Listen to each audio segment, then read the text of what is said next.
for the District of Seashell meeting of and acknowledge that we are coming to you from the territory of the Seashell Nation. We have an agenda in front of us. Before we call it to order, are there any declarations of conflict this evening? Councillor Scott. Item 10.5, by any chance? Yeah, how about that? 10.5. Yeah, I'll be stepping out for that one. Thank you. Any others from other councillors? All right, and any additions or deletions to the agenda? Seeing none, I look for a motion to adopt the agenda as presented. Moved and seconded. All in favor? Thank you. And I'd like to call for a motion to receive the staff reports. Moved, seconded. All in favor? Thank you.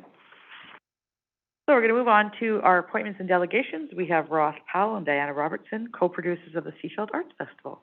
Come on down.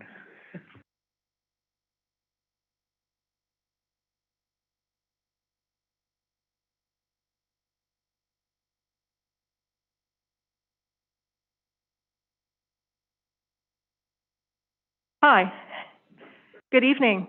Thank you, Mayor and Council and staff, for allowing us to do this presentation. I'll try to be brief because I know you have a long agenda.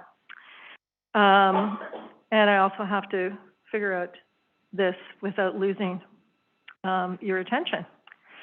So here we are at the end of another season with the Seashell Arts Festival.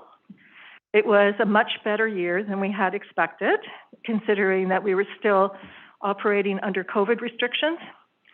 And ironically, we start planning the festival in December of every year because we have grants that we have to write in January. So we did a lot of planning in January through to June, as we have to in order to solidify talent and programs. But we actually didn't get our big federal grant until August the 6th. So, I mean, and that wasn't a COVID situation, that's just how long it takes. So, you know, regardless of the restrictions and other things that we had to deal with, we had to do all our final planning and contractual arrangements with all of our artists and technicians, and there were over 100 of them this year in August through September, and then continue our production for the October festival. So it was a very interesting year. And, you know, back in December of last year, we chose this theme of unity. Oops, wrong way, sorry. And we thought it would be a captivating way to bring the community together because of COVID in 2020. And the idea of celebrating our community through recognizing gender diversity, racial diversity, and social justice in an artistic way, we thought would be would really resonate with our community in a way that hadn't been done through the arts before. So some of our theme goals behind the Unity idea was to bring our 4 colors together from a branding point of view that are already in our festival logo and happen to tie in with the District of Seashell colors too, in a way. So that really worked well. But underlying that, as we had presented last year, actually, the idea was to celebrate gender and racial diversity, explore issues that divide us, and find unifying experiences through the arts, and discover our unique cultural fabric in different ways. And I outlined our goals, and you've probably read this in advance, but ideally we had to create arts programming that reflected these ideals. And we wanted to provide engaging community unifying events, and also increase our performance budget from 2019 because we expected to do a lot more live performance. And we did present all live events with 2 performances that were backed up by video. We introduced public workshops and invited school groups this year because COVID restrictions allowed us to. And we presented the annual Art and Heritage exhibition in the Seaside Center again. And this was a huge breakthrough for us. We had alternate planning as to where we might hold this exhibition because it's one of our largest annual events. So we were so pleased to be able to move into the Seaside Center again for our exhibitions this year. It's fabulous. We also presented the annual Art and Heritage Exhibition at the Seaside Center, and we also sought out new community associations with partners to help achieve additional funding goals this year.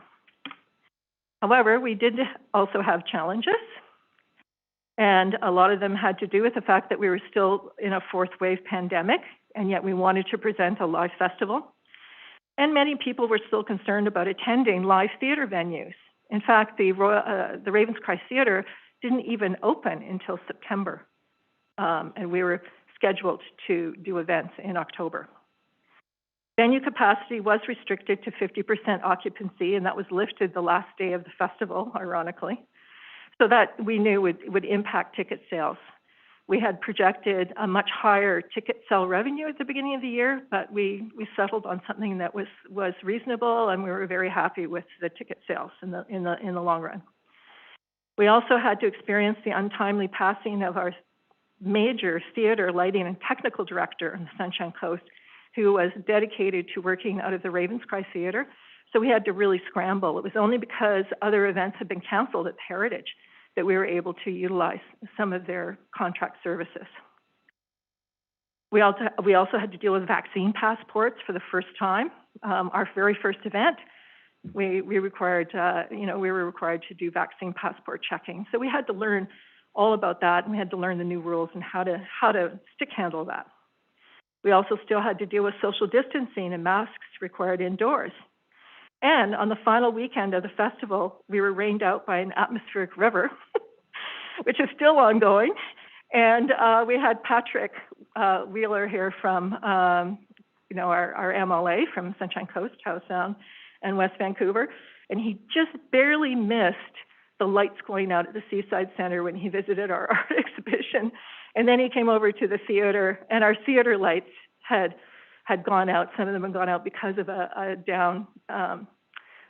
power outage about a half hour before, but he managed to stick around and see part of that. We did have that delay in major government funding until the last minute, which did affect our midsummer planning. And that represents just under probably a third of our revenue, that grants that we apply for every year from Canada Heritage. So we needed to remain flexible because of public health restrictions, because they could also change at any time. So I just want to outline some of the pretty pictures from some of our events, if you may have attended some of them. Our very first event, our biggest event, was our Unity Art Exhibition at the Seaside Center. And this year we featured 7 LGBTQ plus artists in our newly opened center. And I just want to express a big thank you to District of Seashell Facilities and Parks Department. They're fabulous to work with. And they've always been just a great team, and we really are thankful for their help. Also, our art exhibition, as in the past, was multidisciplinary, educational, and unifying. We had people walk in who said it was the best thing they'd seen all year. In fact, it was the best show they'd ever seen. But aside from that, the artists were extremely happy with the results. We actually made about $10,000 in sales, even though we're not set up as a sales venue. This we referred to the artists themselves. But we were very pleased that people really took to the art exhibition. We had different themes that ranged from Black Lives Matter to coming together in a unified way to life versus death. One of our artists this is probably going to be her last show, so that's what she described in her pieces. We also touched on gender equity, and also why it's a beautiful thing to be diverse and be different. We also had a great environmental exhibit that was based on the whale population in the Salish Sea. So there was a lot of interesting and different topics that you don't normally see in typical landscape portraits and pictures of the ocean. Our opening event was a multicultural dances from home event, and this was actually something we started planning early in the year. It was really difficult to get dance groups together, but we managed to bring together at least 8 different multinational artists here that have origins from other countries, including the Seashell Nation, the Métis Indian, that's East Indian, Japanese, Hawaiian, Brazilian, and Filipino dancers. And we thought we would mostly have community groups, community dancers, which aren't professional, joining us for this event. But boy, because there'd been such a lull in activity for a year and a half, we had mostly professional groups coming up and saying, we want to be part of this, including our wonderful flamenco dancer and her partner, Susanna, who are just moved to the coast about 6 months ago. So it was a wonderful event, and the one thing that we learned from this was that people wanted to see more.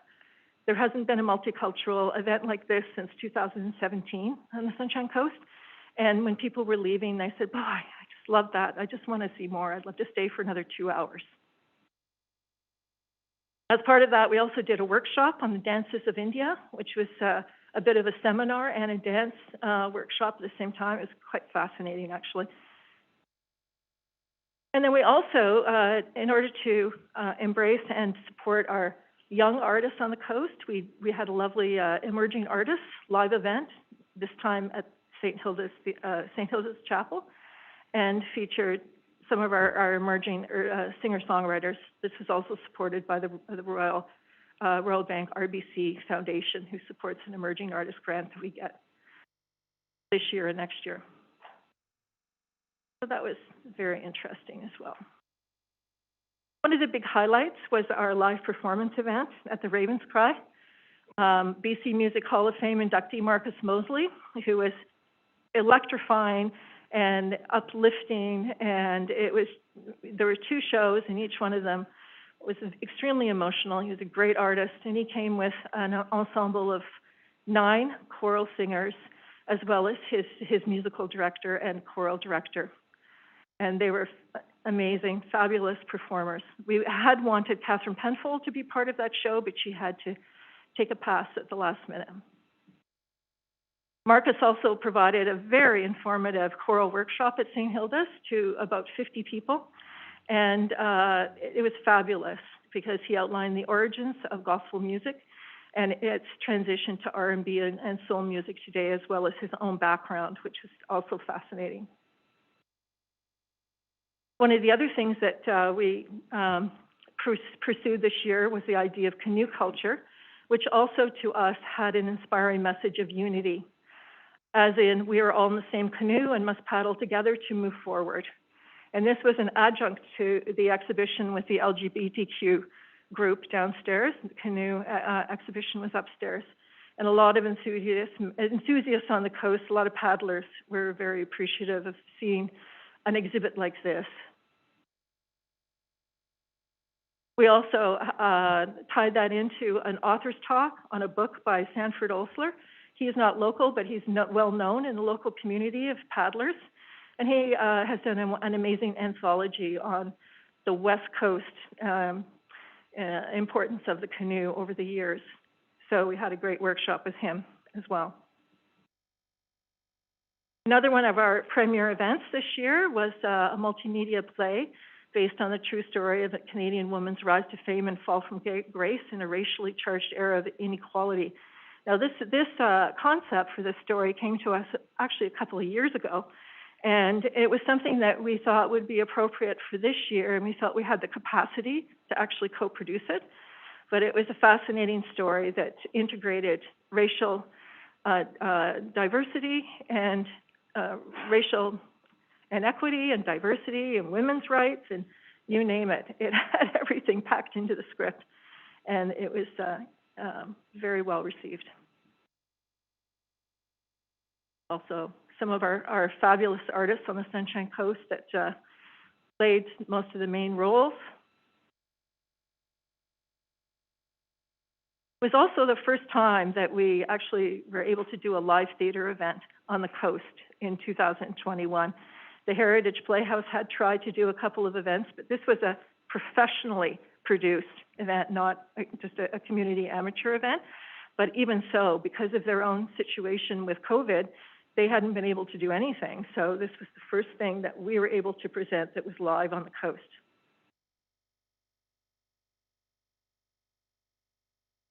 We also presented 9 free public engaged events. So even though we did charge money for the tickets to the premier main stage events at the Ravenscry Theatre, most of the other events, in fact, all of them, except for one of them was presented free to the public. And, this is because we have the funding that allows us to keep our programming accessible to everybody in the community. So we did have some different workshops happening, live workshops this year as opposed to virtual. We are still, subject to only allowing 20 to maximum 30 people on each of these workshops, but they worked out well.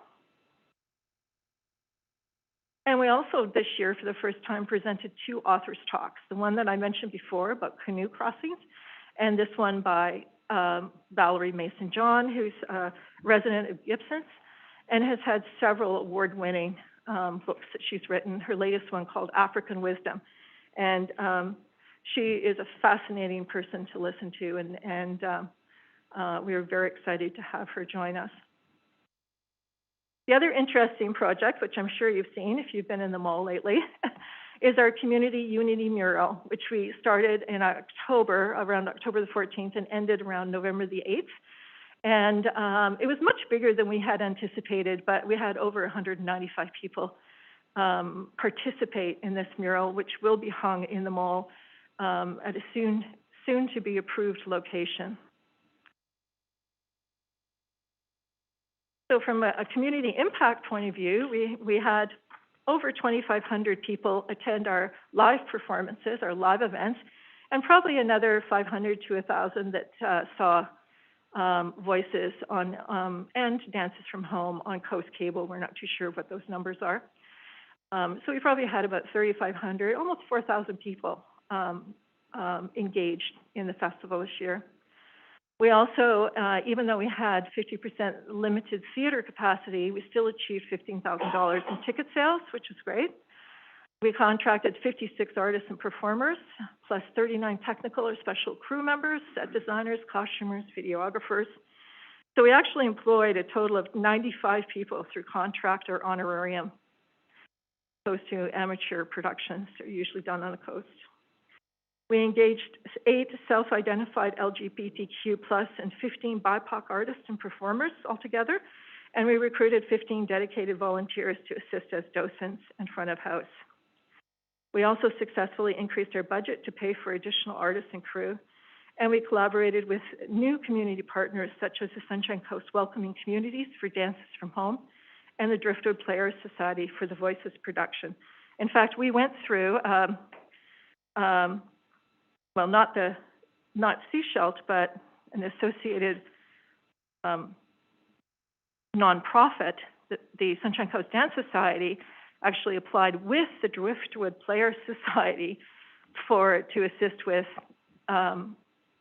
voices and dances from home. As I said, most of the events were free and accessible to all coasters. We also, in our aim to have a branded community and marketing experience, we created a series of custom infographics that labeled each one of the events this year. And we also pursued a multi-channel combination of marketing tools, as we usually do, including signage. We increased our use of Instagram and Facebook, really quite reliant on that, actually. But we also do posters. We have our annual event guide and our performance programs. The Coast Reporter came on board as a sponsor this year, so we're very fortunate to have them on board to help offset the cost of newspaper ads. But we also advertise in tourism guides, our CCA and BC Arts online calendars. Our website is a marketing medium, as well as Coast TV broadcasts and earned media coverage. We had very good media coverage this year. So in all, our in-kind media contribution is about $27,000. Whereas our actual direct print costs are about $5,800.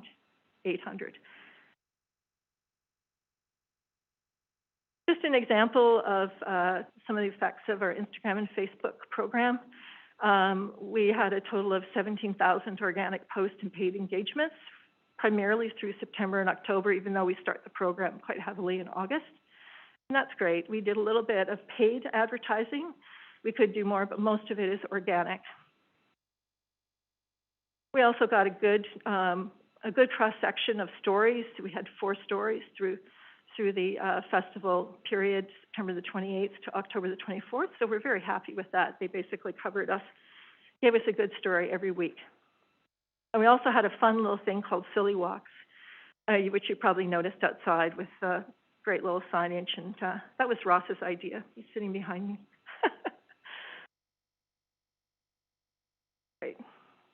We also had terrific comments that came in from a diverse group of people, whether it was our grade 6 and 7 class that came to our LGBTQ Art Exhibition, which I was surprised to hear they were studying that as a theme in school.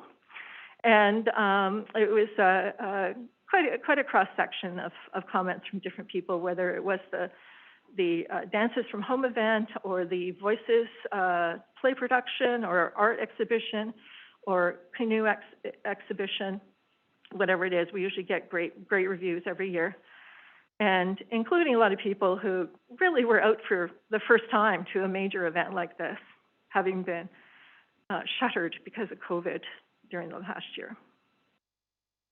Our budget this year was in line and balanced, well, almost balanced. We actually had, according to this chart from last week, a bit of a surplus, but we were still waiting for an invoice to come in from the Ravenscry Theatre. So, and any way you look at it, it's going to be a balanced budget this year, except we did have a bit of surplus last year, and that's what's showing up here. The far column on my side is actually 2020, and the middle column that's in color is this year's 2021. So you can see that the summary revenues were $150,000 this year versus $120,000 last year, and then our expenses will balance that. And a part of that revenue increase did have to do with getting a little bit of additional funds from the Canada Heritage Grant in 2021. And they didn't specify how much that was, but we were happy to see that.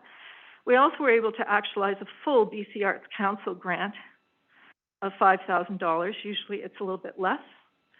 And we also applied for a Sunshine Coast Foundation grant of assistance for our Dances from Home events, so that was nice to get. And we had additional donors this year, private donors, that helped us support a couple of our performing arts events.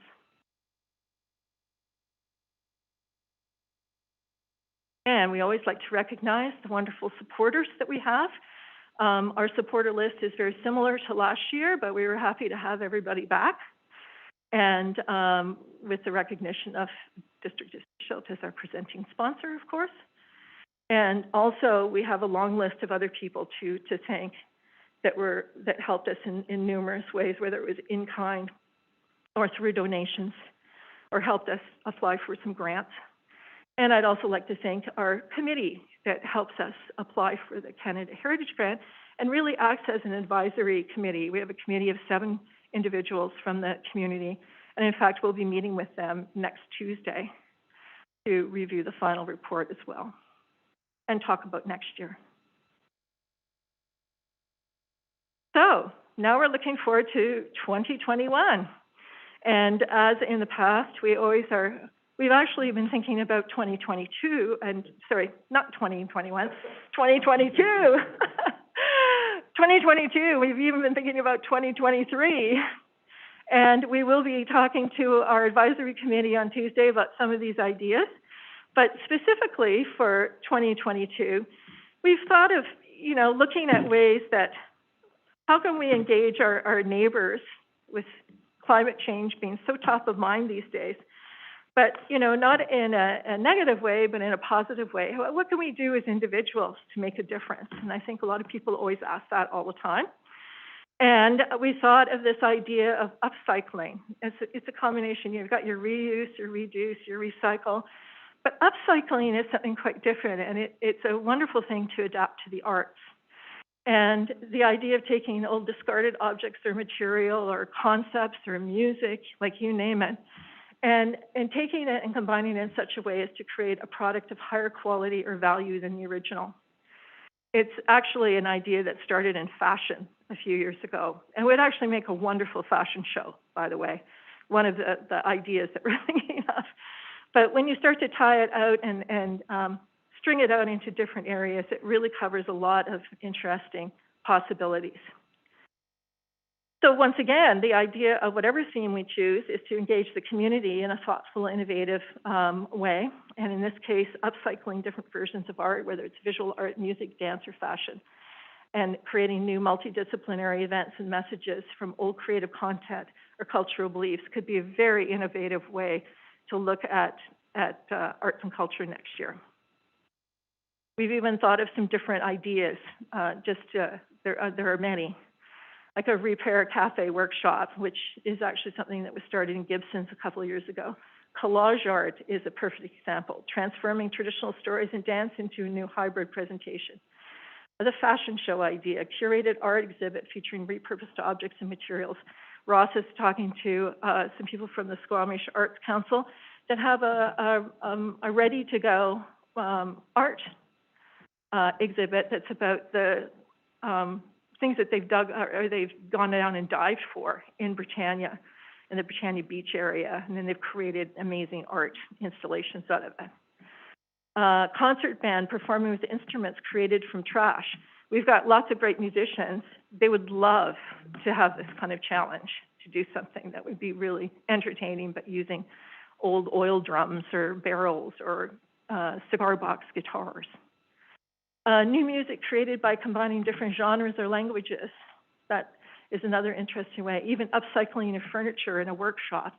100 ways to upcycle your cans and bottles, or even upcycling architecture. There are lots of different ways of reviewing this, and we feel it would be very engaging. We also thought about the idea for the following year, because it would take at least a year to get it going, of doing a festival on the change makers, the people that are in our community, in the arts realm, that are changing things rapidly, innovative change makers. But that takes a little bit more organization. And our current requirement is to have grants ready by the end of January. So we're very, we really have to think in December what it is that we're going to do and then move forward with that. And we also have an RFP process pending as well, probably in January, that we have to work with too. But in the meantime, we have to still meet these deadlines, or we won't get the major grants in order to have them ready for October of next year. So that's about it right now. Any questions? I just have to say, I think in the time frame of the festival, I don't know if you get much sleep. No. I mean, you're everywhere and you're always busy and you know, juggling so many different things. That's true. Yeah, and I'm always amazed, like, how you even come up with the themes. You know, like, I mean, they're always unique and interesting, thought-provoking, and very creative. Thank you. Yeah. Council, any questions or comments?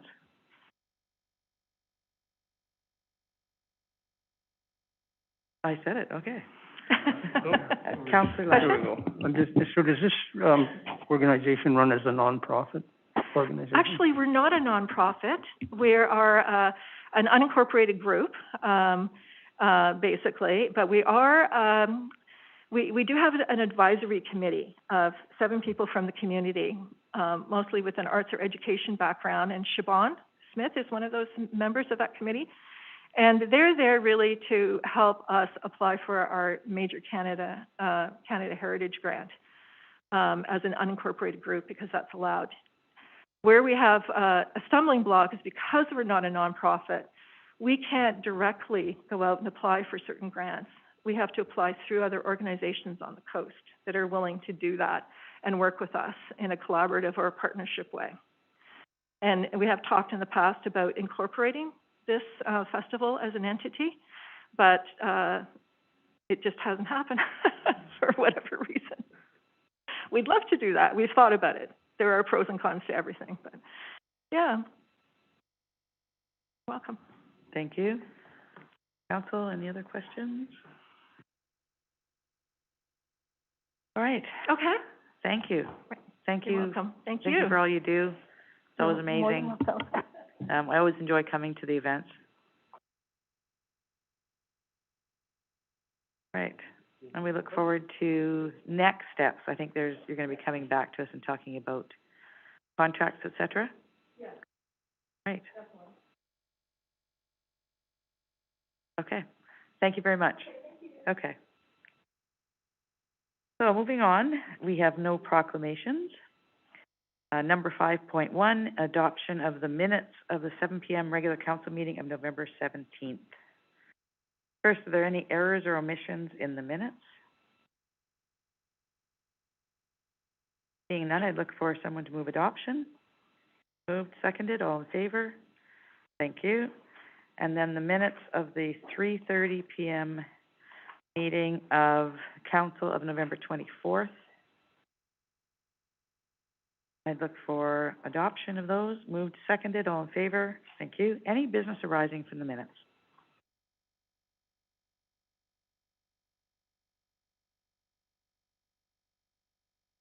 Seeing none, I'll move on to item 7.1, Committee of the Whole meeting minutes of November 24th.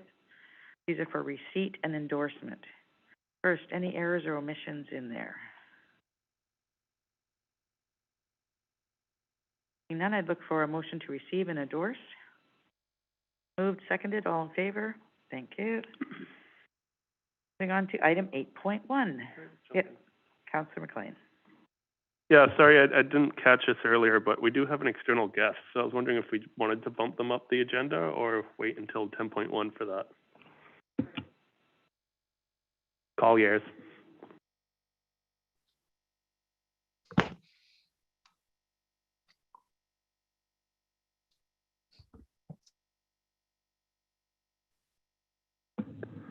Mr. Dillon? Would your delegation like to move up in the agenda? I think he would probably appreciate that if he's ready to go. Jensen's been watching in the background. Oh, there he is. Okay. I don't know if he stepped away from the computer. I was just getting my headset on. Sorry about that. Okay, Yeah, one moment. Yeah, Councillor so Fay. make a motion to amend the agenda and move 10.1 in front of 8.1. Seconder? All those in favor? Thank you. All right, so we're going to move on to item 10.1. This is with regards to the Public Works and Parks Operations Center progress update, and we have a presentation from Jensen, is it Mechie? That's correct. With Collier's project leaders. Yeah, I'll do a brief introduction first, Your Worship. Jensen's been the project manager with Colliers, working with us for quite some time now.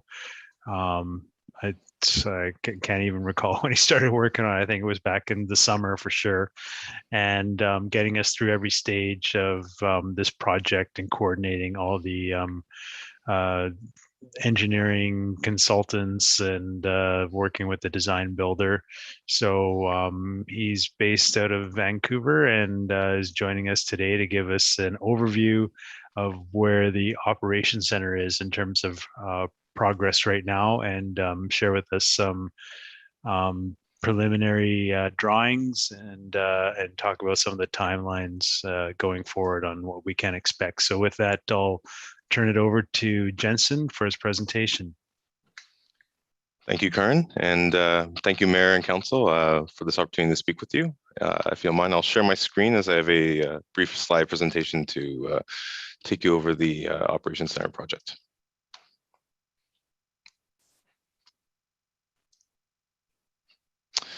All right, so I've prepared a brief presentation to provide you with an update on the Operations Center project. Feel free to jump in with questions anytime, or you can wait till the end and I can ask questions. So to start, as Karen said, my name is Jensen Mechie. I'm a senior project manager with Collier's Project Leaders. We're based in Vancouver. And I was brought into the project in May of this year. And since then, I've been working very closely with Kern and his team, as well as the managers at Public Works and Park Services on this project. So in this presentation, I'll provide you with a brief overview of the Operations Center project, most of it will be probably old news to the people here on this meeting. Then I'll provide you with an overview on the current design for the facility. We'll then highlight some of the recent accomplishments and progress that we've made on the project, which will provide council with an understanding of where the project is at currently. Then we'll look ahead to the next actions up to the completion and opening of the new facility. And then finally, I'll provide you with an overview of the project budget, including the current commitments and overall status. So the Operations Center project intends to address a lack of suitable space for the Park Services and Public Works operations. Currently, Park Services and Public Works operate out of several buildings at Lot L, which is bounded by Allen Road and Dusty Road, as you can see in the image here on your left. They're the sort of facilities up on the upper corner of that lot, as well as they operate out of some facilities in Ebtide, as well as Kirkland Center. The structures on Lot L are undersized and inadequate to meet the current and projected future needs of the operations. And this was confirmed in a 2019 feasibility study conducted by Cornerstone Planning Group. In response, the district issued an RFP in March 2020 for design and construction of a new operations center based on the needs identified in the feasibility report. A successful alternative approval process in March 2021 secured the necessary funding for the project. And in addition, funding for an RV sanitary station, which is intended to be located on the site, was approved and added to the project scope. So I want to take you over the design of the project. I've provided two images which show both a front view and a rear view of the proposed facility. And I'll give you an overview of the main features of the building. So the design of the new operations center is based on the winning proposal by Creus Construction in their response to the design build RFP. The new facility will be located on a vacant portion of Lot L along Dusty Road, and this allows construction for the new facility to proceed without impacting the ongoing operations of Parks and Public Works. The new building will be approximately 9,000 square feet over a single story. Vehicles will enter from one of two ramps from Dusty Road. There will be a public parking lot in the front of the building, which you can see in the upper image there. A fence, which is not shown in this image, will bound the backyard as well as access to the workshop areas, and that will provide secure parking for both operational vehicles and for the staff. Inside the building, there is a public reception area for visitors, and that will be separated from an open office space, which is sized for 10 workstations, as well as two private offices intended for the managers of Public Works and Park Services. A large meeting room that can be both used for training as well as large meetings will be provided, as well as all the other necessary facilities, including lunchroom, kitchenette, washrooms, crew locker, showers, change room areas, as would be expected for this facility. Accessible and gender neutral washrooms are provided in this building, as well as the crew locker area is gender neutral with changing rooms provided. And this allows for the flexibility as well as ensuring that the space will be welcoming and accommodating for all future staff, regardless of how they identify. The work bays for the Public Works and Park Services will be provide much needed space for operations, including vehicle storage and work that will be done in the work bays. And connections for future rooftop solar panels are included in the design, as well as a connection for a future backup generator. And finally, and not shown on this image, but the RV sanitary station, as I mentioned, will be located on the site near the entrance so that RVs and recreational vehicles can enter without impacting access into the yard or into the building, and can be serviced as well as exiting. I can pause here if there's any questions. If not, I can proceed. Council, any questions? Oh, go ahead, thank you. All right. So just an overview of the progress to date. So since I joined the project in May 2021, we've seen some great progress, and that's not to say that there wasn't progress before, but since that time, we did a scope review and a gap analysis of Creus's proposal, and this was intended to ensure that their design met the requirements for both Park Services, Public Works, as well as the district. This was done in collaboration with the managers for Park Services and Public Works, along with Kern and his staff. Following that, we awarded Creus's design build contract, and that allowed their team to proceed with the design work, as well as reviews by the district staff. In that time, we also prepared a RFP for the offsite civil and landscaping scopes, and that was issued and awarded to KM Civil out of Abbotsford. And we also completed an RFP for archaeological services, which was awarded to Wood PLC. And they completed their archaeological assessment report, overview assessment report in November. So since that time, we have completed 50% civil offsite design, as well as detailed design for the building, and conducted reviews with all the stakeholders, including IT, and I see a hash is on this meeting as well. And so he was part of that with his team to ensure that the design was meeting the requirements for the district. And finally, the development permit for the building was issued in October. And we have also been engaging with the furniture supplier for pricing for the furniture designed for the building. Now, looking forward, for the rest of the year in December, we will be completing the offsite and landscaping design with the expectation that we'll be issuing tender in January. And we will also be submitting the building permit application in December. Looking forward to the new year. As I mentioned, we'll be doing tendering for the offsite civil and landscaping scopes. We'll be completing the design for the building, and construction will be mobilizing in the spring with construction activities beginning by April. We're expecting the construction to be complete by November, and this includes all commissioning activities, fit out of the furniture, and deficiency reviews and final inspections. And staff will be operating on the facility by the end of 2022. And finally, just a quick overview of the budget. So as I mentioned, there are two budget items, one for the operations center and also the addition of the RV sanitary station. We have committed roughly 80% of the budget for this project, and that includes crucially the design build contract for the building. So with this being a design build project, the risk of construction, including supply chain or escalation issues, are not borne by the district. They're borne by the design build contractor. And as long as we stick with the scope that has been agreed upon in their contract, the price that we've agreed upon will be the price for that building. The major scopes that have yet to be committed are the construction, the offsite services, so water, sanitary, and storm up to the building, as well as the landscaping. And adding to that will be the RV sanitary station, which will be part of the offsite scope, and the furniture and equipment design supplied by the district. We are at this stage forecasting that all the budget, including the contingencies, will be committed by the end of this project. As we gain cost certainty, so as we so for example, for the tender for the offsite civil, as that is awarded, then we can start releasing contingencies as we get cost certainty on those items. And so at this stage, we are on budget and we are on time. And as I mentioned, it's a brief presentation, but I've left plenty of time if there are any questions from Mayor or Council.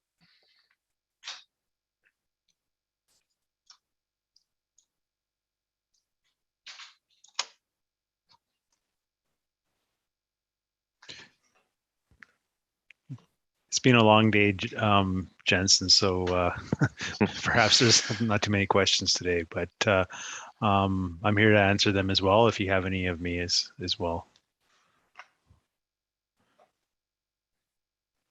No problem. I appreciate that.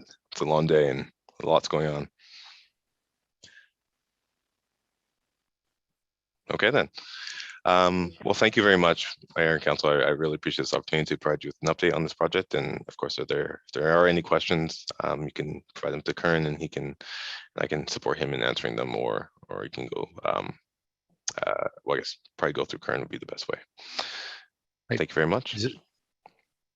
Is there a technical issue right now? Because we can't hear Council. I think that's what's going on. For me. Oh. We can hear you, Councillor McLean. Can hear me. Yes, we can hear you.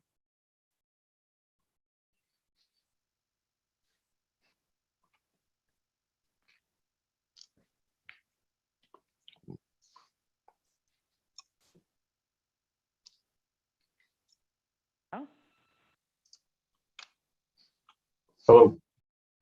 Your worship, I can hear you, but very, very faintly. Can you hear me, Kern? It's Joanne. Can you hear me? I can hear you, Joanne, yes. Okay, can you hear me now? I can hear Face you right loud up and to the clear. microphone. Thank you. Your Okay, worship, I can perfect. hear you now. All right, so let's see if council has any questions or comments. No questions or comments.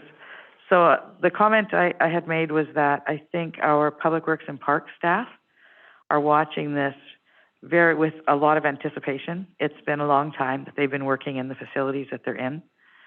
And I know, we realize that they need a space, and they need a good space. And so we're watching to see this go forward.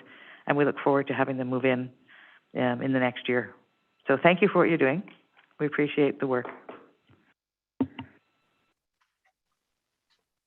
Thank you, Your Worship. So with that, I think I'll let Jensen leave the council meeting and enjoy some time with his family. It's quite late, so and we appreciate very much that this item was moved forward in the agenda, allowing Jensen to retire with his family. And I'm sure he's had a tough day at work. So have a good one.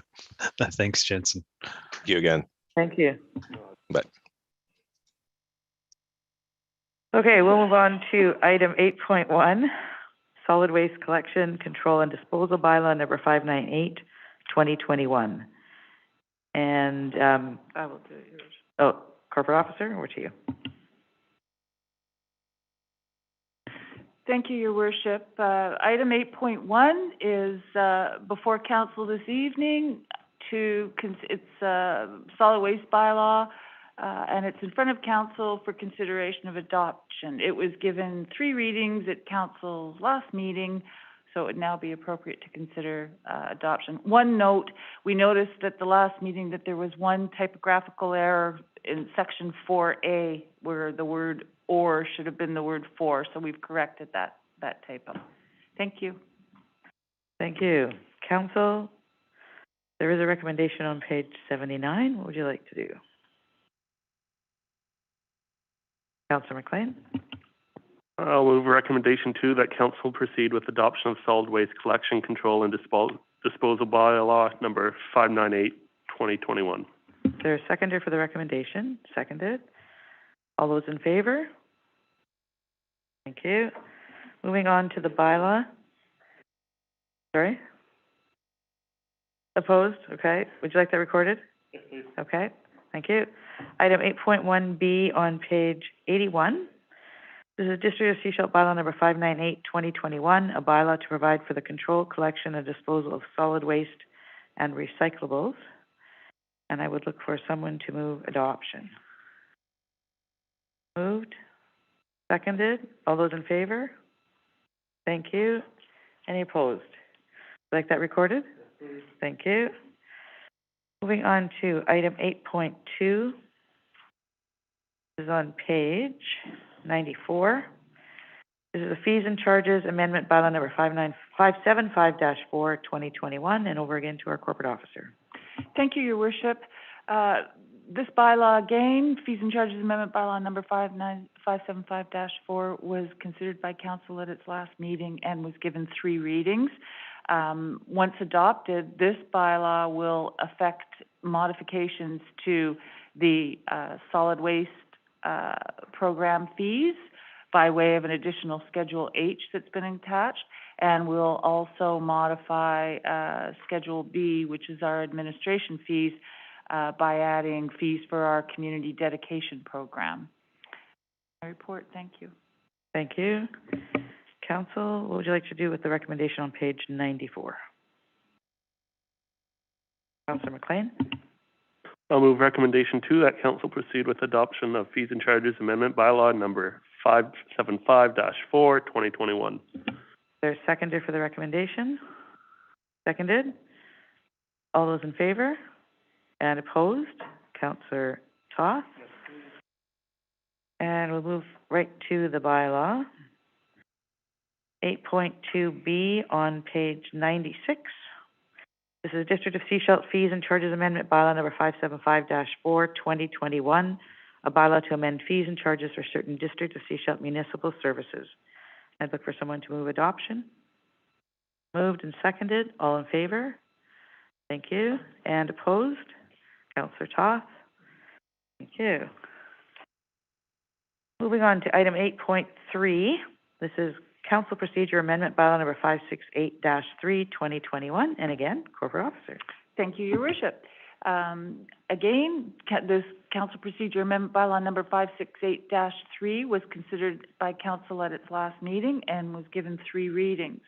There were then 2 notices were placed in the local newspaper for 2 consecutive weeks, just advising the public that this was coming forward. We did not receive any comments from the public regarding the specific amendments being proposed, so it would now be appropriate for Council to consider adoption. Thank you.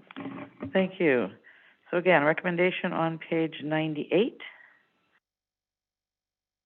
Councillor Toth. Guess I better be for something at this meeting. I will move recommendation 2 that council proceed with adoption of council procedure amendment bylaw number 568-3, 2021. And is there a seconder for the recommendation? Seconded. All those in favor? Thank you. And moving on to the actual bylaw, 8.3B. This is on page 100. This is District of Seashell Bylaw number 568-3, 2021, a bylaw to amend Council Procedure Bylaw number 568, 2018. And I look for someone to move adoption. Moved, seconded, all in favor? Thank you very much. Moving on to item 10.2. 10.2 is the Integrated Community Sustainability Plan, ICSP Goals and Actions Update. And we'll turn it over to our community planner, Ms. Stepovic. Thank you, Mayor Seegers. As requested by Council, this staff report presents an update on Seashell's Integrated Community Sustainability Plan, or ICSP. The plan was developed in 2017 to 2018 with the assistance of a community advisory committee and with feedback from several public engagement sessions. The final plan was adopted by Council in January of 2019, so almost 3 years ago.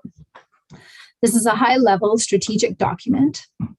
It forms a vision for a sustainable Seashell and creates a supporting framework for integrating fiscal, economic, environmental, social, and cultural sustainability into the district's policy, plans, and strategies, and decision-making.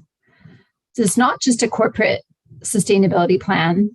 It goes beyond district operations and includes less direct roles where the district can influence the broader community sustainability goals and initiatives. To prepare this staff report, various district staff and some of our community organizations provided input into the goals and actions table from the ICSP, and that's included in attachment 1 to the staff report. As you can see, progress has been made in many areas and less or no progress in other areas. Staff's recommendations are, at a minimum, they're the recommendations in the report, to formalize and implement a suitable monitoring and reporting system to track, publish, and share progress on the plan. And part of that is to encourage and involve the community more in the implementation of some of the actions of the plan. To consider the sustainability goals and actions as part of budget planning, capital plans, and staff work plans. And recognizing that reporting does take time for staff, for efficiency, staff could begin by reporting on implementation of sustainability actions within the existing quarterly reporting for each division. I'll just say as a final note that the recent COP26 Global Conference on Climate Change was a reminder that the climate emergency, as it's now referred to, requires immediate and deliberate actions by all. While thinking globally and acting locally, here in Seashell, we'll need to periodically reassess where we're at with our sustainability goals and plan. So like what works here? What could we do more of or do differently? We need to base our actions on today's realities, but always be looking forward to the future. And of course, relying on the best available science and making adjustments as we go. So I'll leave it at that. Thank you. And please let me know if you have any questions. Thank you. Council, any questions or comments? Councillor McLean?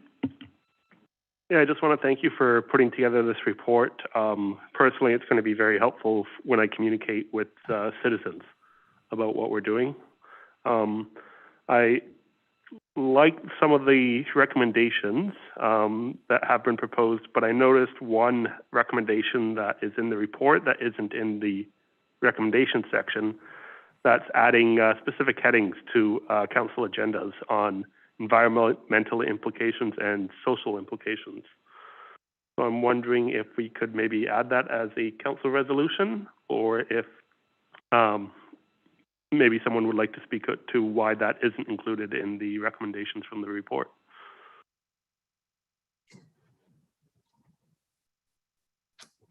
I would say that that could just be done, but if council would like to make it a formal pass it as in a formal way, then you can definitely do that. The reference there, sorry, I just had a councillor ask for page number. It's 105 near the bottom in the section labeled reporting. It is, if I may, it is one of the actions listed in the ISCSP to report on it. So we would amend the staff template based on kind of what could have already happened.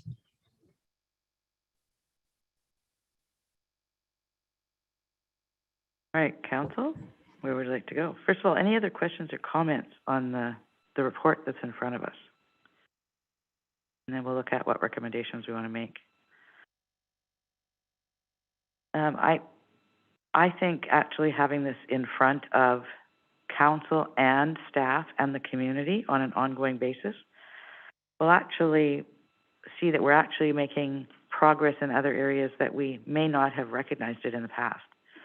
Actually, in reading through this, I actually went to Mr. Allen and said, so I've noticed some things that we're doing that aren't in here. So what would you like us to do with them?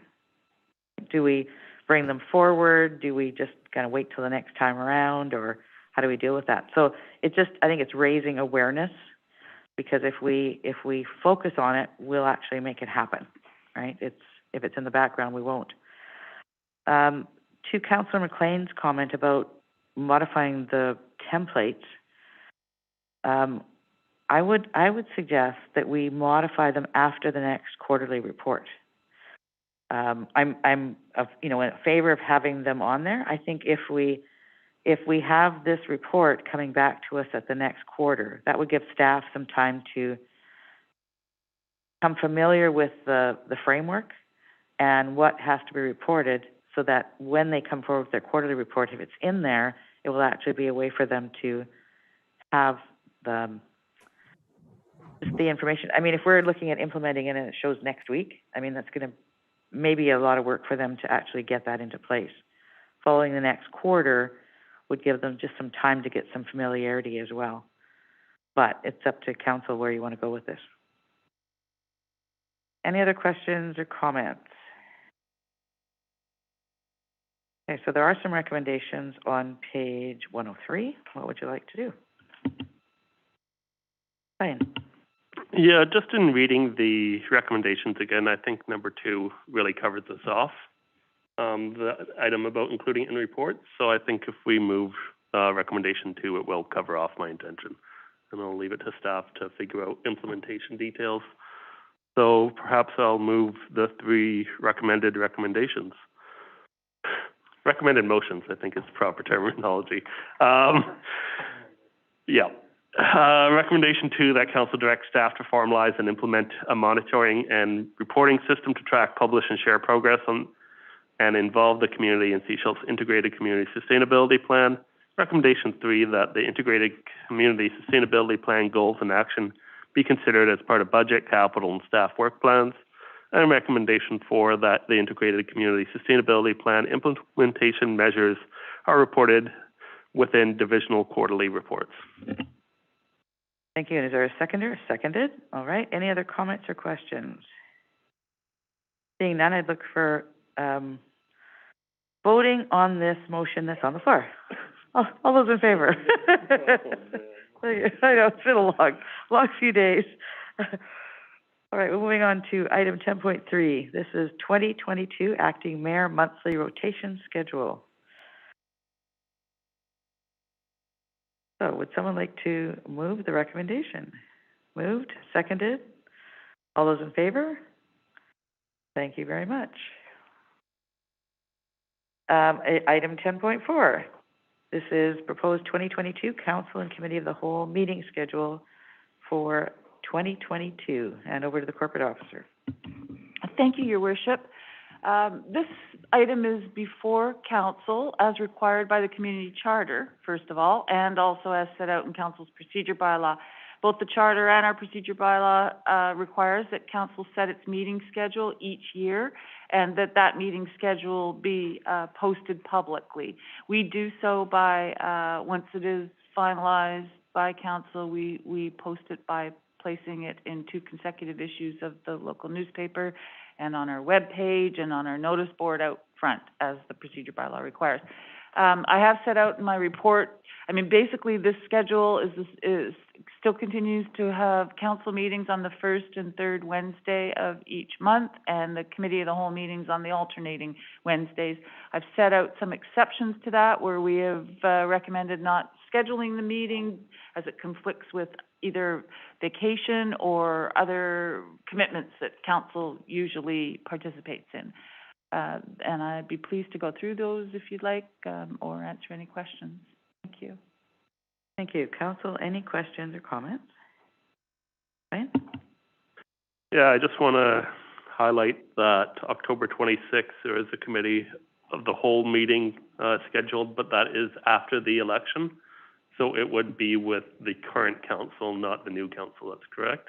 That is correct. Yes, until the inaugural meeting and the swearing in of the new council, that committee, it would still be the current council until the new council is sworn in, right up till that day. Yes. Okay, and just for process, that's a committee of the whole, so any decisions made at that committee still have to be endorsed by a council meeting, and that would be done by a new council. That's correct. And council also has the option to cancel that committee of the whole meeting. Staff's thought there was that the legislation clearly says when the first council meeting could be or must be, but leave the COW meeting scheduled in case there is some last minute business, that needs to occur. But it could be canceled later, in fact, if not needed. Any other questions or comments? Someone like to move a recommendation? Councillor Toth. Thank you. I will move recommendation 2 that the 2022 Council and Committee of the Whole meeting schedule be approved as presented. Is there a seconder for the recommendation? Seconded. All those in favor? Thank you. And we'll wait till Councillor Scott is out of the room. On to item 10.5.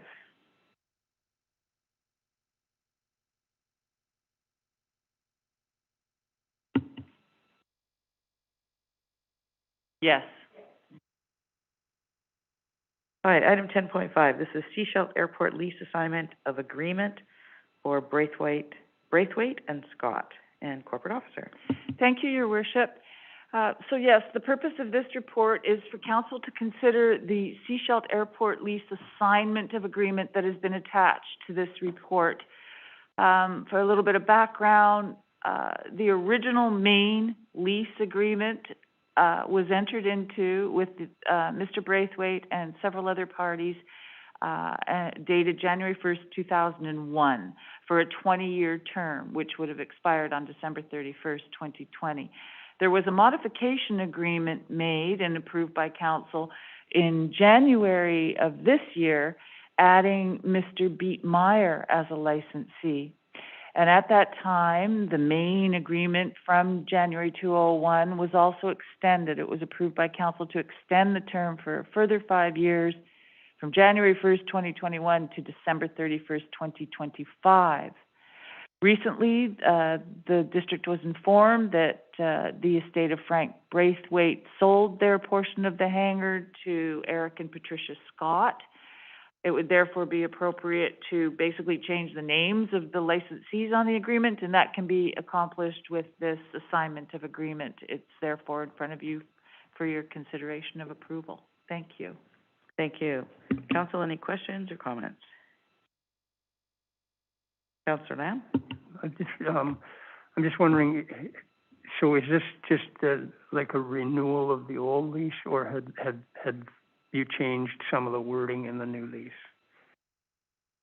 Thank you. Through you, Your Worship. No, it is not. The only thing that is changing is the names, is removing the estate of Frank Braithwaite and replacing it with Eric and Patricia Scott. All of the other terms of the main agreement remain in place. And in fact, the language of this assignment agreement says that. There's several clauses that say all the other terms have to still remain in place. So in other words, this is not a lease extension. This is just an assignment of a lease from one party to the other. Yeah. Yes, to change the licensees on the agreement. That's correct. Okay. Councillor Lamb, any other questions?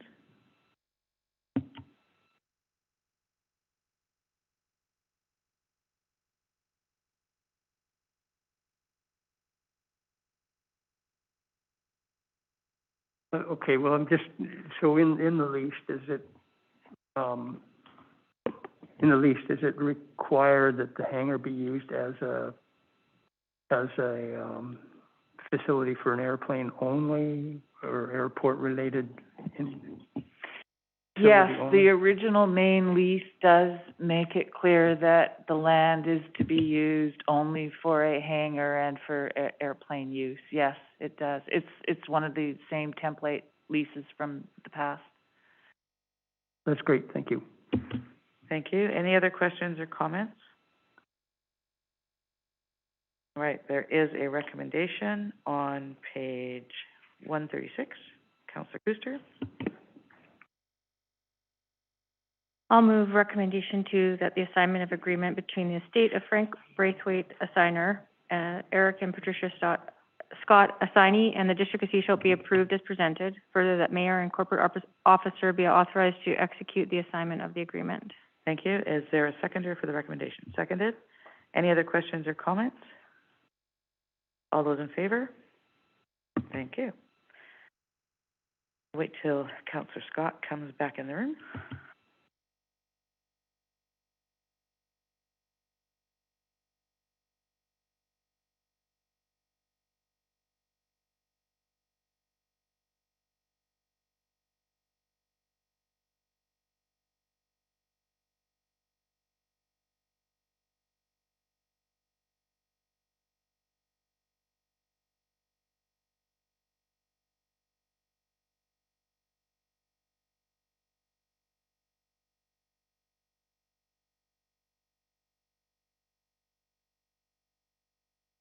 All right, we'll move on to item 10.6, Seashell Airport Lease Assignment of Agreement, Rudinsky and Cockerell, Corporate Officer.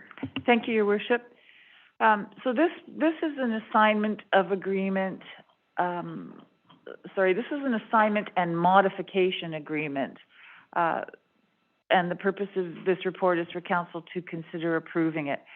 The background on this one is that there was an original lease agreement signed January 1st, 2000, and then there was a subsequent assignment of agreement that brought Mr. Rudinsky into the lease in June 2008. There was an assignment of an agreement that brought Mr. Rudinsky into the lease. And that lease was for a 20-year term from January 1st to December 31st, 2019. That lease has, or that original main lease does have a clause with a one-time option for renew to renew for a further 5-year term, meaning that main original agreement would expire on December 31st, 2024. The district received written notice from Mr. Rudinsky earlier this year, exercising his option to renew, and I've attached that to my report. Then the district was informed recently that Mr. Rudinsky sold his portion of his hangar, or sold the hangar to Mr. Dean Cockerell. So this agreement actually this modification agreement that's attached seeks to do two things. First of all, it seeks to assign the agreement from Mr. Rudinsky, who is sold, to Mr. Cockerell, and put his name, Mr. Cockerell's name on the lease. And second of all, it also seeks to extend the original main agreement with that one-time option to renew, so that the main lease would expire on December 31st, 2024. So the agreement is in front of council for your consideration of approval. Thank you. Thank you. Before I ask council if they have any questions, on page 146, in the actual agreement, we don't have an address for Dean Cockerell. Will that be added in? Yes, thank you, Your Worship. My apologies. At the time of agenda publishing deadline, we were not able to confirm what the mailing address is. I believe we do have it now, but if not, we obviously will need to have it. We will add it to this agreement, and we will update our files to make sure we do have all Mr. Cockerell's contact info. Just felt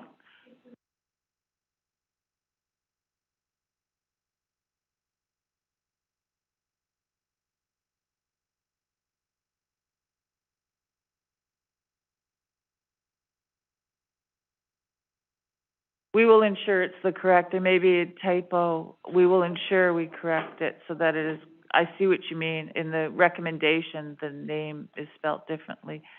I believe the recommendation is incorrect. It should be how it shows on the agreement. So basically, there's a typo in the recommendation with an extra I. It should be Rudnisky. Thank you. Councillor McLean? It's also wrong on the signing line at the bottom of page 149. Okay, we'll make a note in the minutes and ensure that we make sure the name is corrected for the actual agreement before we sign it, if that works for you, Council. Councillor McLean? Perhaps I'll move a recommendation that includes an amendment to those, and including adding the address, which we typically, I guess we wouldn't withhold that because it was in the last one, but yeah, I'll include that. So anyways, let's move recommendation 2, that the assignment of agreement between Richard Rudinsky, assigner, and Dean Cockerell, assignee, and the District of Seashell be approved as presented. Yes, as amended. Further, that the mayor and corporate officer be authorized to execute the assignment of agreement. Thank you. We will ensure that those are corrected. Thank you. Is there a seconder for the recommendation? Seconded. Any questions or comments? All those in favor? Thank you. Moving on to item 10.7. 10.7 is talking about the community meeting room, audio visual. And Mr. Douglas, over to you. Thank you, Your Worship. Staff have been working quite hard on trying to wrestle with some of the improvements that we'd like to do in the community meeting room with regards to being able to host meetings where people would be in the room and not in the room on a more regular basis, and that would solidify the system so that there were less technical issues when we do this form of a meeting. And so the other aspect to this report is trying to improve the experience from the council side, from the public side, and from the staff side. So kind of going through the report, we did issue our request for a quote to have somebody come in and perform an assessment with recommendations. And I think staff felt lucky that we received a very, very good vendor to come up, gave us some help to improve our current system, the way we're running it today, and with some recommendations on some upgrading to include cameras that can zoom in and out, a couple of hardware devices. One is the one that we are kind of looking for to help us, solidify the system. And then a Creston touchscreen on the server rack, which would act as a backup to the system that Jen uses right now in front of her. An additional TV, which would go on the opposite wall to where council sits, would be in the back corner for easier for council, so they don't have to turn their necks to the side. And just a switch to connect all the equipment together. The quote also includes software that will help us with, the visual for the public on Zoom, and as well as on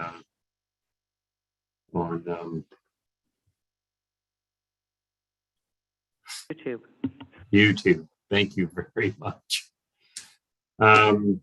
So we're recommending that we be approved to spend $55,000 on audiovisual equipment enhancements to community meeting room, and that it be funded from the COVID-19 Safe Restart Grant. Thank you. Thank you. Council, any questions or comments? Seeing none, would someone like to make a recommendation? Oh, Councillor Rowe.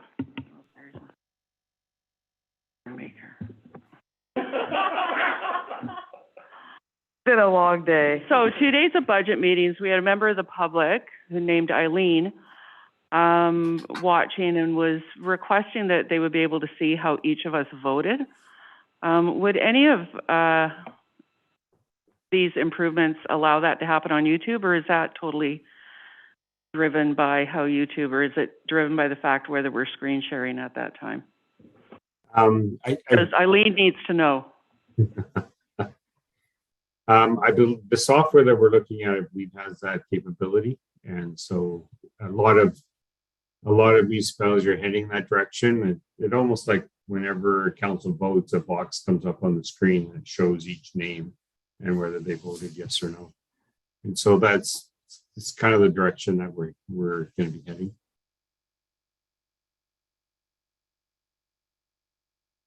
All right. Any other questions or comments? And there's a recommendation on page 152. What would you like to do? Councillor Talk. I will move recommendation 2, that council approve $55,000 to improve the audio-visual equipment and other enhancements in the community meeting room, and that $55,000 be funded from the COVID-19 Safe Restart Grant. Is there a seconder for the recommendation? Seconded. All those in favor? Thank you very much. Moving on to item 10.8. This is our Engineering and Operations Division Capital Project Update for December 1st, 2021. Council, any questions or comments? Councillor Toth. Thank you. I know that I've seen it somewhere, but in 2 days of documents, I've lost track of where that is. It's not in here specifically, but what's our estimated completion for the dog park? Sorry, I know that we've gotten that information recently. I just can't recall. Thank you. Yes, through your worship, the dog park is largely complete, but we seeded the grass quite late in the season. So until that grass is fully germinated, which we think is next spring, we're not going to open it up because anything we put down would just get torn up by usage. So that's kind of the factor that's delaying the opening of that. Otherwise, everything's ready to go. It's just the grass needs to take hold. Thank you. Any other questions or comments on the report?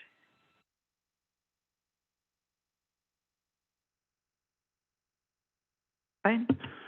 Yeah, I just want to commend staff for being on top of some of the storm drainage. You recognize that earlier today we approved a project on Fairway which was flooding, and in this report it mentions that Cook Creek has now changed directions and is impacting the roadway. So we identified that it would be an issue. It's now becoming an issue, and we have a plan to fix it. So that's pretty great. Thank you. I'm going to mention the Snicket Park washroom. I think it was a few weeks back. A couple of us were hanging around Municipal Hall for other reasons, and we were informed that there was a sample going through town on the back of a flat deck, and so we got out and got to see it. Our staff got to see it. It's very impressive. So I'm looking forward to having that installed. I see you're working with the other service providers to make sure it actually is serviced, so that's good. Any other questions or comments? Thank you very much for the report. And we're going to move on to council reports first. And how about if we start, which end of the table do you want to start? Councillor Lamb, Councillor Scott, who wants to start? Councillor Lamb. Okay, we'll start at this end and move our way down. Thanks. Okay. No, I've got nothing to report. Thank you. Thank you, Councillor Toth. I also have nothing useful to report tonight. Thank you, Councillor McLean. I thought I have something, but I'm just trying to look in my notes. We definitely had a meeting with SCAF, the Seashell Community Association Forum. I really appreciate their input and their collaborative relationship. I thought it was a fairly good meeting. I learned a few things, so that's always my goal. It's great to have local people who are closer to the ground of the issues that we have in our community. So I'm looking forward to doing more of those because we haven't done them in a while. Thank you. Councillor Kuster. Okay, yes, we did attend the SCAF meeting, which it was actually good to get together with actual people. It's been a long time. It was great. Yeah, it was great collaboration and ideas, and it's something that I think we've all missed over these last year and a half, almost 2 years. It's crazy. I think we attended a public hearing for Westcor maybe last week. Mm-hmm. And I attended, along with Mayor Seegers, the West Seashell AGM on Tuesday night. All the days are blending together. Last night. Yeah, last night. Yeah. It was actually a really good meeting. They had lots of presenters, including Mayor Seegers, who did a little brief overview of cannabis in the community and the history of cannabis. And Director Allen went over some planning and planning throughout West Seashell and kind of the goals and different ideas with respect to West Seashell and what the area entails and what kind of projects are coming up right now. And they also had Remco from SCRD doing a water update. And there was a group, the Post group also presented their information on water to the West Seashell Community Association. And then Director Dillon had a brief, it's not really, it wasn't even a video, it was just more of a list of requests from West Seashell Community Association. And then I did a little blurb on all of our grants that we've got this past year and previous years. And yeah, it was a really great meeting and a good response. And other than 2 days of budgets, I think that's it. Thorough. Well, certainly Janice covered all of those things. I just want to say to staff that the last 2 days have been great, and I appreciate all the work that they put into that book. And it's I know it's only the beginning, but it feels good to get a bit of a head start on it. And other than turning 60, Janice covered it. Councillor Scott. Yeah, no, I attended the staff meeting, the budget meetings, as well the last 2 days. Yeah, I feel the same way about the budget meetings. It felt the most organized, or maybe we're just getting better at it, in understanding what's going on. So I appreciate what staff put forward to us. And that's it for me. Thank you. Okay, I'm just going to mention a couple of other things. Capilano University Advisory Committee meeting. One of the things that's come out of our UBCM meetings with the ministers is with a focus on ECE training, recognizing that we need more people to work in childcare facilities here on the Sunshine Coast. We know that the current ones don't have sufficient staff. We don't have enough spaces for families that need spaces, and if we have more spaces, we need somebody to work in those buildings. So what came out at this meeting was that Capilano University is working with the school district as well and looking to potentially pilot a program where some of the high school students could also do ECE credits in school so that they get dual credits, just like they're doing right now with the construction industry, for example, right? And the Red Seal chef training. So they're looking at that right now, working with the provincial government on that. We also, CapU and the local leaders here actually had a meeting with advanced education, and they went over with us and CapU where some other potential grants are to make it more financially accessible for students who want to go back to school who need to take time off work to do that. So looking at all kinds of different ways to make that happen. There's another meeting coming up next week as a follow-up to that. It's what I'm really seeing with Capilano University in these meetings is they're coming to the community and saying, how can we work with you? What do you need in your community, and how can we help you provide that? One of the things that we all recognize is that with housing as an issue here on the coast, if we have vacant positions and we can train people who already live here for those positions, we all come out ahead. So it's kind of with that focus that we're having these regular meetings and looking at see what programs we can move forward. They've been very successful with their home care program and an aid program, a healthcare aid program. Very successful with those. So looking at other areas we can do that.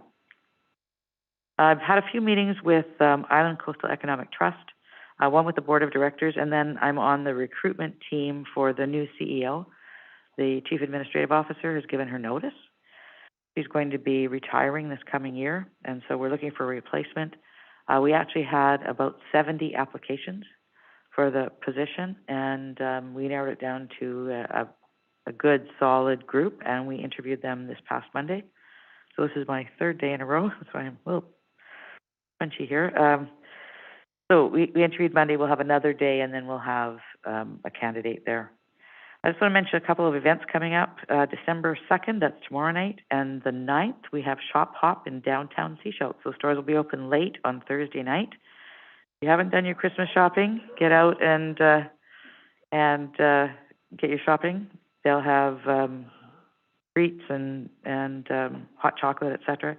And then on December 11th at 5 p.m., we have the Light the Lights, followed by the Festival of Lights Parade, downtown Seashell. And every year it gets better. We missed it last year, so looking forward to it this year. It's a lot of fun. I've had people who come and they say, they like it better than the July 1st parade. It's really cool. You get the big, dump trucks and cement trucks, and they're all lit up and driving down the road. It's really good. So hope to see you there. Councillor McLean. I figured out my other thing. So I attended a Sunshine Coast Affordable Housing Society meeting. They are really moving towards being that central affordable housing group on the Sunshine Coast. In the past few months, the workforce housing organization has wound down. And a few of their members have joined the board of the Affordable Housing Society.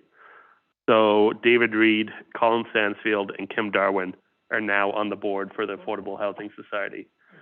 So that the mandate of that organization is expanding beyond just the one project that they built now on Franklin Road and the one they're trying to push forward on Shaw Road.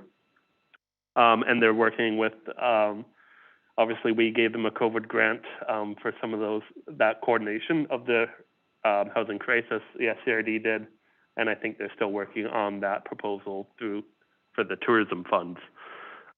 So changes are happening in that organization, but they're really getting the finances figured out. They got the people in to really lead the movement behind affordable housing on the Sunshine Coast. Thank you. So SCRD report, Councillor Toth. Thank you. I managed to circulate it to council last night, and I know that it has been uploaded to the website, so thank you, Jen, for doing that. Nothing major to report in the last 2 weeks. We did pass the water user rates and parcel tax amounts for 2022. We've got 3 days scheduled for round one budget, December 13th, 14th, and 15th, starting at 9:30 each day. So the 2 days we had this week is just practice for a couple weeks from now. So happy to take any questions if there are any. Otherwise, I know you all have my report. Councillor McLean? So we're all eagerly waiting for Church Road to go online. But I note that Langdale Well, the contract has been awarded to begin drilling in January or Feb, early next year. So then, similar process to Church Road, you submit the water license, the province does their thing, and then we can start construction after that. And that will be the next thing after Church Road to add to our regional water supply. Basically, yes, as long as it doesn't fall off a provincial desk somewhere. The other piece that has to happen is typically, I know we had to do this for Church Road, is we actually had to monitor it for a year, because in all of these cases, these wells are in an aquifer where others already have licenses. And so we need to ensure that taking the water out will not negatively impact other users of those that water. So that's part of why it takes a long time. Typically, they've asked in the past that we monitor it for a year through all seasons, particularly through the summer when water levels are low. So, and then at that point, once we have enough information, we can actually submit for the license. Director Toth. Councillor here, yeah. And actually, that's an interesting point, because I don't recall that having come up in conversation with the staff presentations, because we do already have an active water license there. So I'll have to seek clarification on that. We'll have to ask a question. Yeah. Any other questions for Councillor Toth on his report? Seeing none, let's move forward to council correspondence. And I look for a motion to receive the council correspondence. Moved and seconded. All in favor? Thank you. Anything on these? Councillor Toth. Item number 2 says that it's for information. Is this something that staff are already working on behind the scenes, or this is the lease renewal for Rockwood for the writers, the Festival of the Written Arts? Yes, through you, Your Worship, that's exactly right. The agreement is expired. It will be brought forward earlier in the new year in our usual fashion. So this is here because it was addressed to you for information and just to know it is coming forward. So there's no action required on our part? No, not necessary. Okay, thank you. Councillor McLean? In the letter here, at the very least, they mention the building that they use for their administration offices and using Rockwood for 1 week a year. My understanding is they also have a lease for the pavilion. Is that true, or did they just forget to mention it in this email? Oh, geez, off the top of my head, they own the pavilion. So I bet we might have a lease because of the land, but I don't believe so. Really, this is strictly for the use of for the space they use in Rockwood, and they actually own the pavilion themselves. Okay, perhaps if that could come up when the report for the lease. To Just for information, confirm that, yeah. sure. Thank you. Good. Will do, thanks. And I think I have a file on that. Pardon me? I have a file on that actually at home with all the pertinent documents. Like, I'm sure they own the pavilion, but what I'm not swearing to is that I'm not sure about the land it's on. I just off the top of my head can't remember whether we The may district- have some sort of a lease. District owns the land, they own the building. Okay, so, Yeah. so we may have some sort of a lease for that, for the land that they're on, but it's separate from this one. This Yeah. is completely a separate. But I will clarify that in the staff report that comes forward. Yes. The reason I have the information is a few years back, they were looking at what they could do with the property, and they didn't have any documents. And so, you know, I'd come to staff and we dug out some old documents just to kind of show the history. I went to the archives as well and got some documents, so I just have a copy of them at home. All right. Anything else with regards to the correspondence? All right, so are there any emergency items to come forward? Where's Andrew when we need him? Okay, this would be up to our acting CAO, which would be Mr. Dillon. Are there any emergency items?